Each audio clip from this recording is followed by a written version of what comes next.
But you guys are telling me to buy Google, and then apparently they're getting sued heavily by the DOJ. Okay.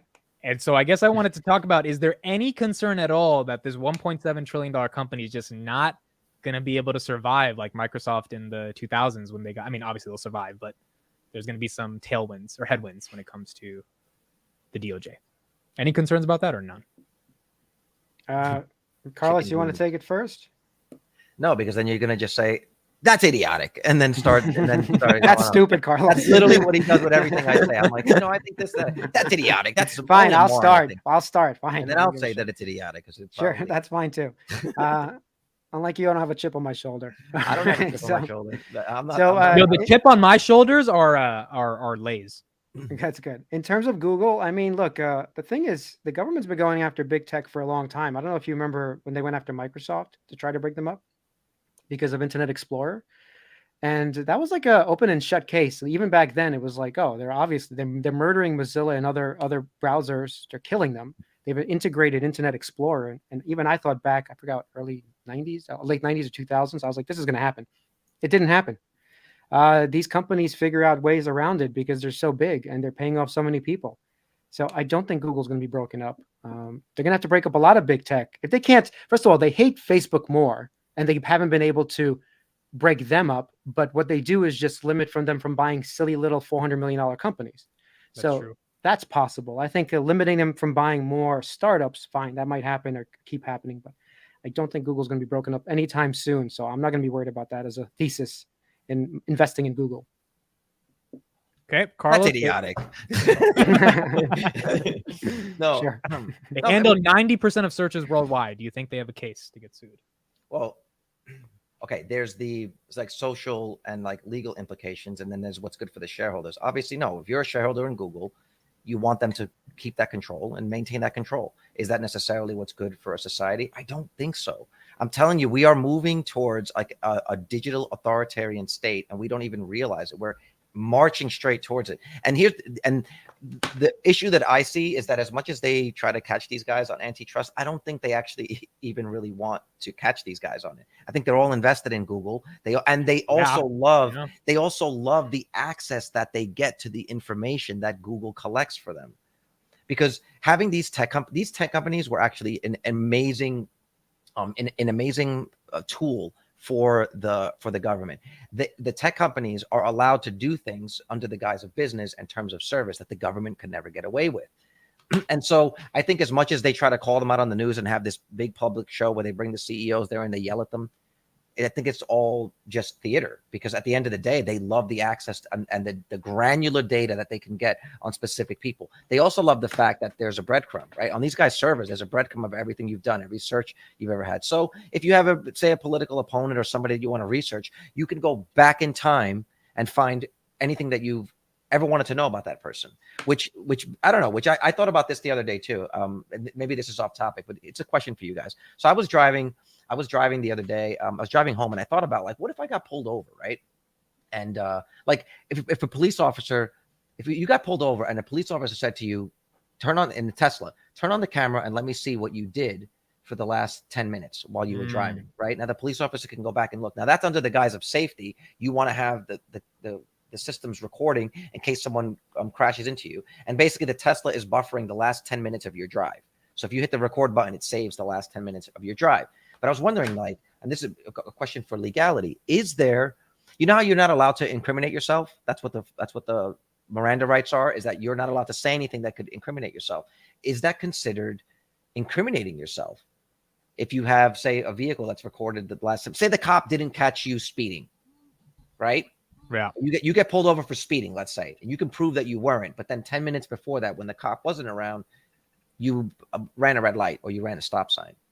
Like, what is the legalities of that? So anyway, that's what I was getting at. It's a deeply philosophical question. I want to read this. So they're suing Google. I'm sorry. Yeah, they're suing Google. And you know why? Because Apple is taking their money to make them the number one search engine. So basically, Apple's extorting Google to make them the number one search engine, but they're suing Google, even though Apple's getting the money. So I just find this little passage interesting. Such bullshit. The U.S. and its state allies contend Google unlawfully stifled competition by paying billions of dollars to Apple the extortionist, okay, and other business partners to ensure its search engine would be the default on most phones and web browsers. I mean, isn't there some? They took the money, right? Like there has to be some repercussions. That's the same thing that happened with Internet Explorer, where they were like, you can't make Internet Explorer. That happened with Netscape. Remember, Netscape was suing, saying you're making Internet Explorer the default search engine. So when anyone buys a Windows machine and they go on the web, no, but Windows owns Internet Explorer. This is the difference here. Apple owns their own.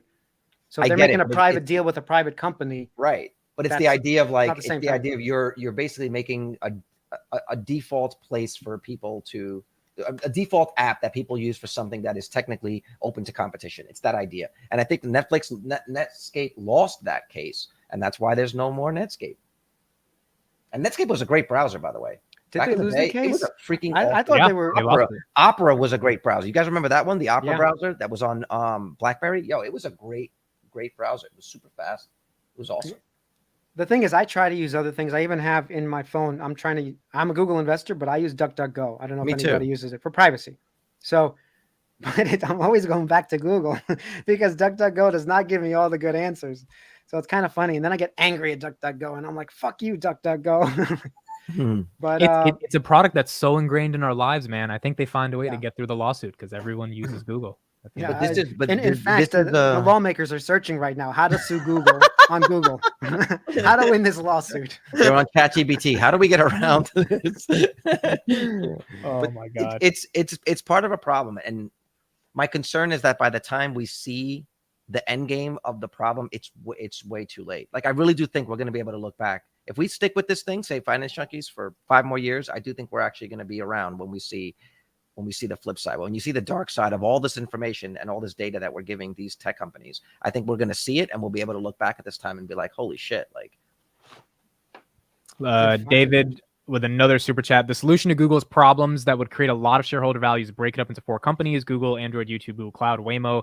I've been locked inside your heart-shaped box for weeks. That's another lyric. That's another lyric. I don't know. I don't agree with this, bro. Nirvana lyric. Yeah. I don't think we should break them up. I mean, it wouldn't be good for the shareholders. Actually, I did want to say to Carlos, he was saying that it's bad to break up these companies. I think there's more shareholder value when you do break them up. I think so because Google right now is $1.5 trillion. I imagine what it's worth when you have all of these products separately. Like, what's YouTube worth alone? We don't know, right? But it's probably $1 trillion company by itself. So what's the search business worth as a separate thing? You know? YouTube does 30 billion. YouTube does 30 billion in revenue. I don't know if it's $1 trillion company. I think the multiples on that business would probably grow as time goes on. So I'm actually a big believer in YouTube as just the brand, the company that is going to keep. Look at us. Like we spend. No, I know. I love YouTube. I'm just like $1 trillion for. Fine. Video? Let's say it's worth 800 billion or 700. I'm just saying there's some value there that is not being captured by being integrated into Google. So if Google has all these products and some of them are broken out eventually, I don't know. I think it might be good. It's sort of like the eBay PayPal thing when PayPal was broken up. Well, it wasn't broken out. They just split up. But the amount of value PayPal created moving forward is now more than eBay itself. Yeah. So that's just interesting to think about if this happens. The other thing to consider with YouTube specifically is it's a library that only grows. Yeah. So now imagine 10 years from now. I mean, I forgot what the number is, but it's a ridiculous number of terabytes are uploaded to YouTube. 500 videos per minute, 500 hours of video per minute, which was 2019. Now it has to be like 1,000 hours. Okay, so say it's 1,000 hours, right? 1,000 hours of video uploaded, what, every minute? A minute, yep. Every minute. Now times that by, a day, a week, a year, and then fast forward that at an accelerated pace for another 5 or 10 years. But that might be the problem with you. Their costs on YouTube might be insane to the point where YouTube's not even profitable. No, because hard drives continuously go down in price. Like storage servers are going down, storage is going down, internet prices are going down. That's all partially because they're buying all of this, right? They need petabytes and petabytes. I don't even know what's after petabytes, but we're going to find out what's after petabytes.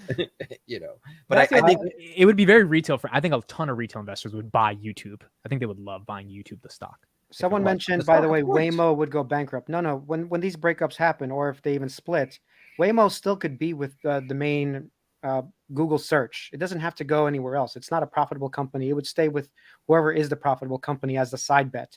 So it's not like everything just gets broken up. It's more like when Microsoft and Internet Explorer were under, when they were being sued for antitrust, Internet Explorer had to not be the main thing. That had to leave, right? Mhm. So it's only one thing or two things that has to be broken up. It's not like every little business they have has to be broken up. Think about this for a second. Okay, so let's just picking up our conversation with like Dojo yesterday and like what FSD 12 it seems to be pointing to. Now you have an AI that can train on just video, right? So imagine you take that instead of feeding it video data on cars driving. If you could have a system like that, AI that can train just with video, and you give it access to the entire YouTube encyclopedia, is essentially what it is, right? The entire YouTube database. Think about what you would be able to ask that thing. You could actually have it create TV shows. You could have it create podcasts. You could have it create. There's a lot that becomes open if you can train AI just using video. That was something I was thinking about. Yeah, so you're saying if Google takes the world's libraries of videos and they train some type of AI. Like right now, most AI is still rules based. It's trained by rules. There are human beings that are giving it rules and putting up the guardrails.